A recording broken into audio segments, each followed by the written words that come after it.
I used to be a plumber, gave it all up for a career in nest box building installation. Been doing this is our 13th year. We started off selling them at the North Pines market, and then I just got fascinated about hollow-dependent species and their reliance on hollows, and kind of triggered years of research which sort of ended up making it like a real business.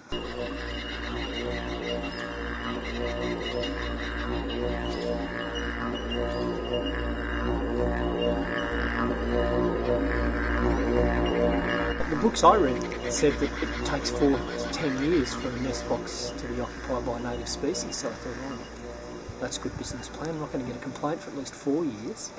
So one day this guy came in and said he wanted to buy.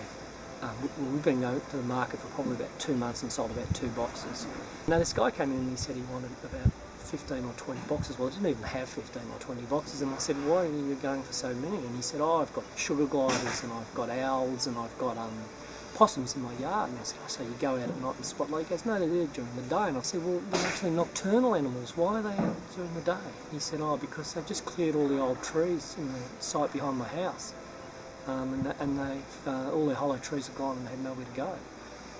So I thought, okay, so we did a bit of a deal with him and a bit of barter, and we knocked him up some boxes, and he catered for those animals. But I thought how terrible it is that it's up to a private person to have to take on that role, and so we started lobbying council saying, when you take out a hollow tree, if it has to come out, what about the animals that are in it or need it?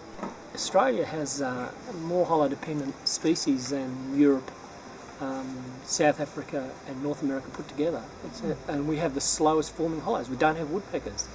Woodpecker can make a hole in a softwood tree very quickly.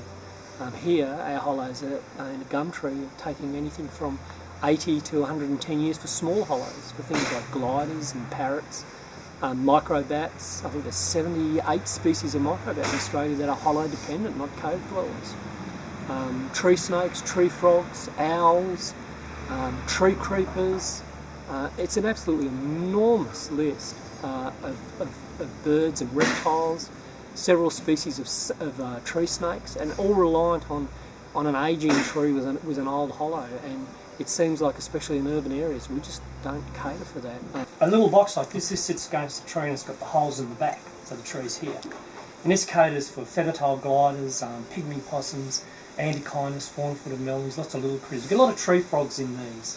For powerful owls and cockatoos and things. And these logs, these have come from tree clearing by councils and by road widening people.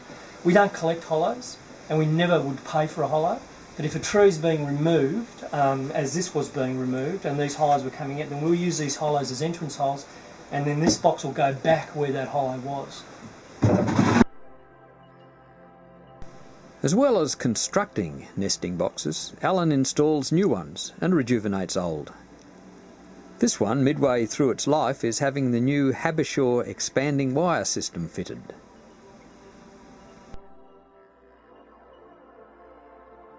And back up it goes.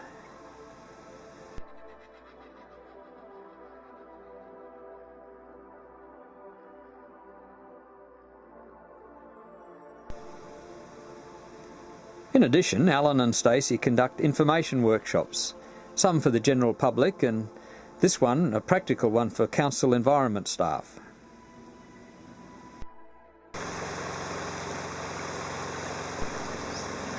But as well as using ladders, a cherry picker often proves useful.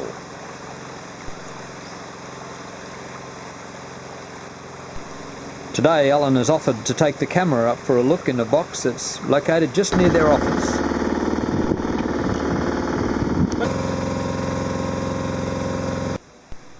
There it is, a rear opening one in a tall straight eucalypt. The box is fitted with a special port that enables a webcam to be fitted. Let's see if anyone's home. A family of gliders. And somebody else.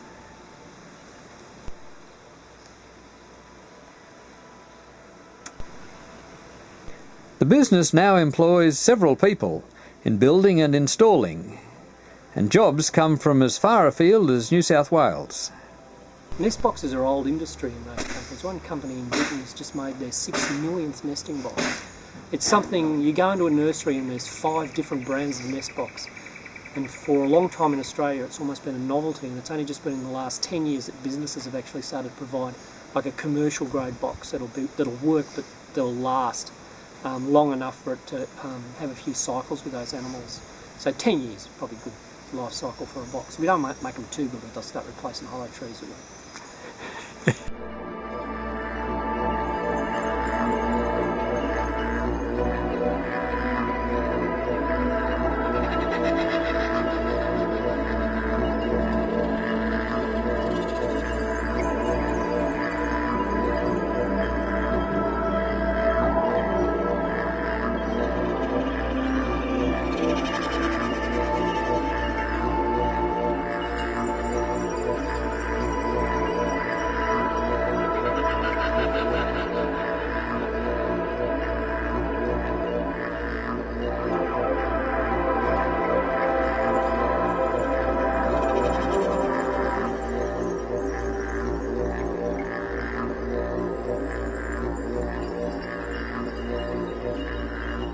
When you take out a hollow tree, if it has to come out, what about the animals that are in it or need it?